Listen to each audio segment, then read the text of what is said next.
Hey YouTube, quick question. Where is it that you learn the majority of the magic that you know? Is it from here on YouTube?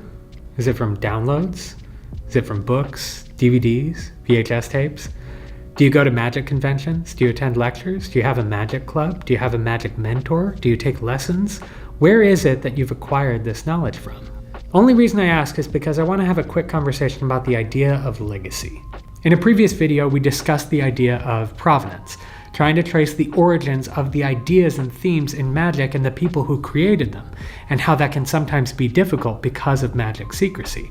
So if you want to learn a really cool overhand shuffle and then learn how I completely screwed up the provenance of that shuffle for a solid half decade, I'll put a link to that video right up there. But the flip side of provenance, the other side of that coin, is legacy. If provenance is all about the origins of ideas and the people who created them, then legacy is about what happens to those ideas once those people have let them out into the wild. Legacy, very broadly defined, is anything that passes on from one generation to the next. So within the context of magic, that usually refers to ideas surrounding things like sleights or routines or themes or theory or philosophy. And how those ideas are communicated can be in any number of forms. It could be an ebook, a download, a regular book, a DVD, a VHS tape. It could be in lecture notes. It could be a physical object like a gimmick or a stage apparatus. But whatever the idea, and no matter how it's communicated, if it's going to have any staying power, the people who create those ideas and send them forth bear the burden of trying to communicate those ideas in a way that makes future generations want to not only study those ideas, but carry them forward themselves. And this is how legacy is established. And this is really hard work, but if you can pull it off, something very intriguing happens. If you somehow can convince future generations that your ideas are worthwhile and they live them out and carry them forward themselves, then your legacy ceases to just be the medium that you use to communicate those ideas, and now transmutes into people. And this is why I asked you in the very beginning, where did you learn the magic that you know? And more importantly, can you trace the origin of those ideas to the people who first brought them to bear? Because, whether you mean to or not, you are part of the legacy of the people whose ideas you find valuable. And there's an important corollary to that concept, which is that when you do this, when you take in other people's ideas and live them out, hold them as valuable, you are also inherently taking in a piece of the personal philosophies that created those ideas in the first place. And that can be really enlightening if you're conscious of it. So if you were to take the time to look at your magic, take a step back and look at it from a bird's eye view, you would see all of the common themes that run through all of it. That you like cards, you like coins, you like close-up, you like stage. But what you're actually looking for is the prevailing philosophy, that thing that's infused into all of the magic that you care about, because that is an amalgam of all of the influences that you hold as valuable. And if you can discover what that is, it can act as a guide toward the things that you care about in magic, the things that you want to see thrive. And what's more, it can guide you toward the people who care about the exact same thing. When I did this for myself, the theme was super easy to pick out, playing cards. But the philosophy that infused everything that I cared about in magic, the legacy that had formed me, and the one that I wanted to steward into the future was the idea of refinement. That stripping away of the non-essential until you're left with the kernel of a concept, and then from that kernel building up something beautiful. I can't get enough of that. And every generation gets to do this, because the past may be prologue, but it's not the full story. Our predecessors in magic get to speak to the things that we care about, but they aren't the final say. You do have the option to reinvent the wheel, but if you're going to do something like that effectively, you need to develop the muscle of refining the concepts you care about to their essence, and then from there, building up. And there are so many people who have taught me about the importance of refining the ideas that I care about.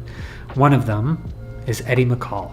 I've actually introduced Eddie to you in a previous video, but I didn't really go over why I was so impressed by him. It's this idea of refinement. When I went hunting for his work, what I found was a guy who was not afraid to give due credit to all of the people who had granted him their ideas. But he also did something very important. He took those ideas, refined them down to their essence, and rebuilt them in a way that made them so much easier to understand for people like me. Now, just a quick forewarning. Eddie is a hardcore card guy like me, except more so. He's been doing it longer and he does it better. And one of the things that Eddie is infamous for is his shuffle work, his ability to control his shuffles and their outcomes. So if you're brand new to shuffling cards on purpose, I created a video specifically for this situation to help catch you up, and you can watch that here. And just like every other interview I've done on this channel, what you're about to see is just a short piece of the full interview that I did with him. So I'll leave a link in the description to the full interview below. But for now, allow me to introduce Eddie McColl. Eddie, how the hell are you? Hi. It's been a year. It's been a while. Is it just a year? I thought it was longer than that. That's right. It feels that way when we're apart. I don't know what to tell you. Yeah, I know. I got to sit down with you for a solid probably hour and a half in the middle of the night in Blackpool in the basement of the Ruskin. Actually, I think we were first floor. I think it was first floor. And I finally got to see everything that some people had been telling me about. I got to see your shuffle work.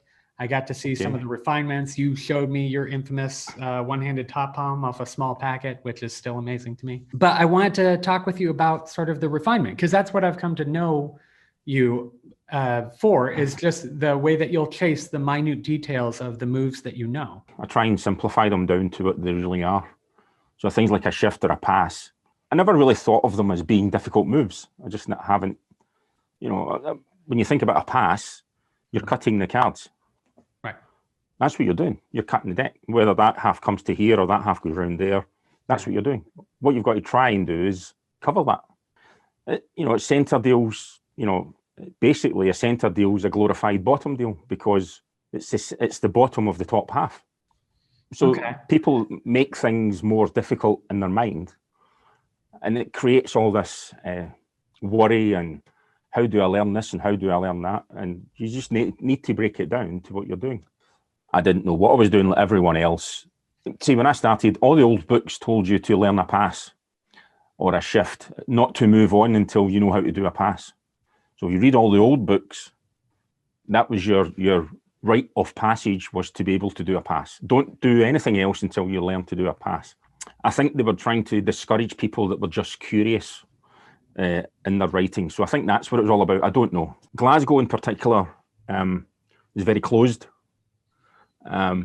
with secrets. There was no DVD, no video, nothing like that. So I never watched anyone deal a second or deal bottoms or do a riffle shuffle. You just didn't see that. That was all like closed, and no one did it. Well, people did it, but you didn't.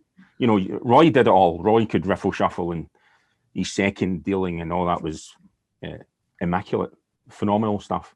But the real kind of getting into all the minutiae stuff was down to Gordon, especially with the shuffles. When he does a strip out shuffle, he squares both ends like this. So he does that. Right. But he has this motion, and that's what you see. So I watched Gordon shuffle cards for 6 or 7 months. I had no idea he was doing a full shuffle. Nothing. Because Gordon worked for the Royal Scottish National Orchestra, he was a musician, so he played double bass.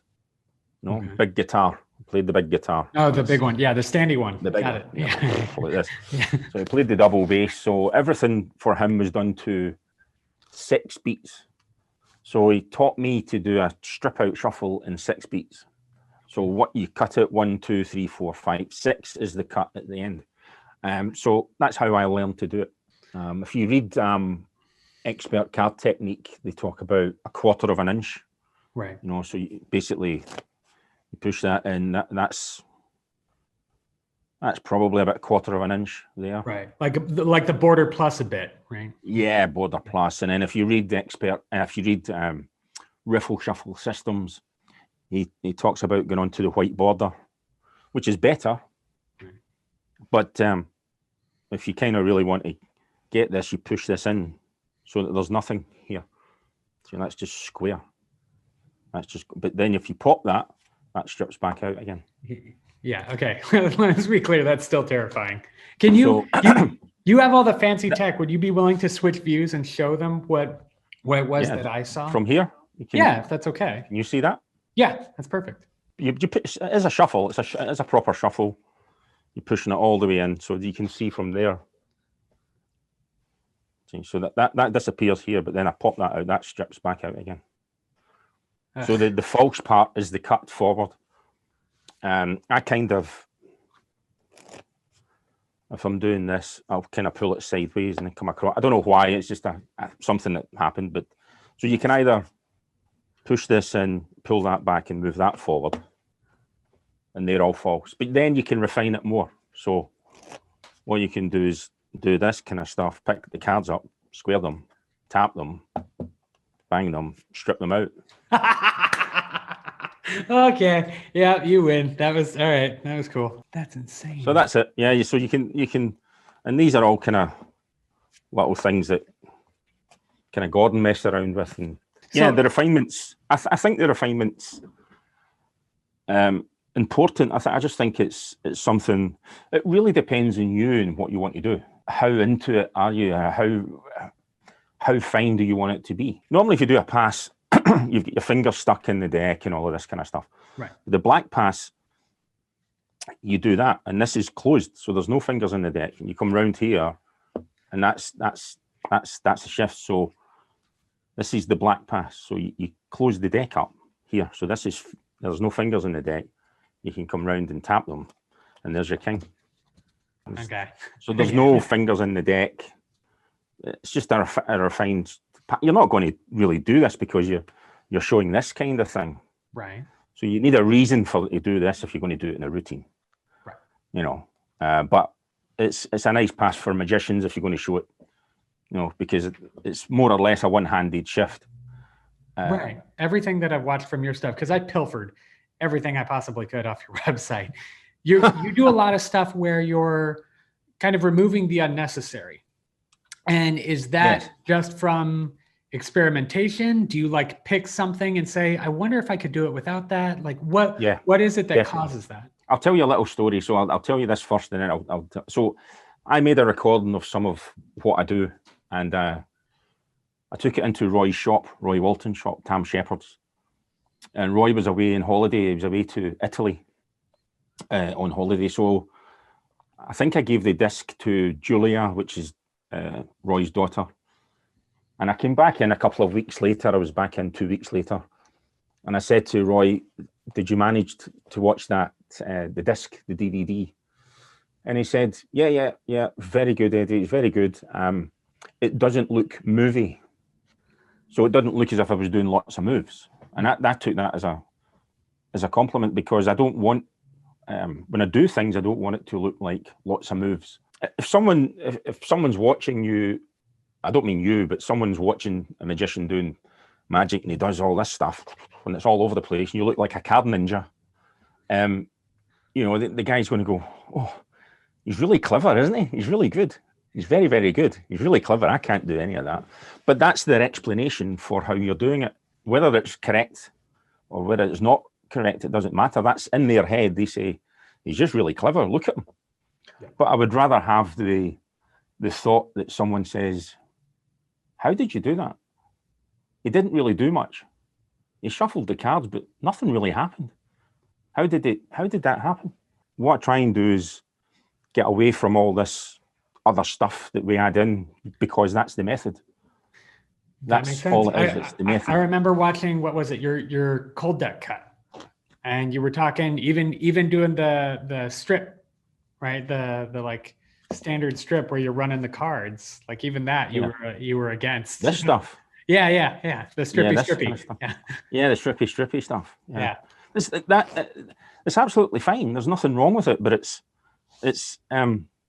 as long as it's done in kind of context. If you're into your gambling stuff, and I love watching all the gambling moves and all that. I love watching it, but I don't really want to use it in the magic side of things. Yeah. I just think if you're going to do gambling stuff, you've got to do it at gambling speed, and that's quite fast, and I'm just quite slow. So that's all.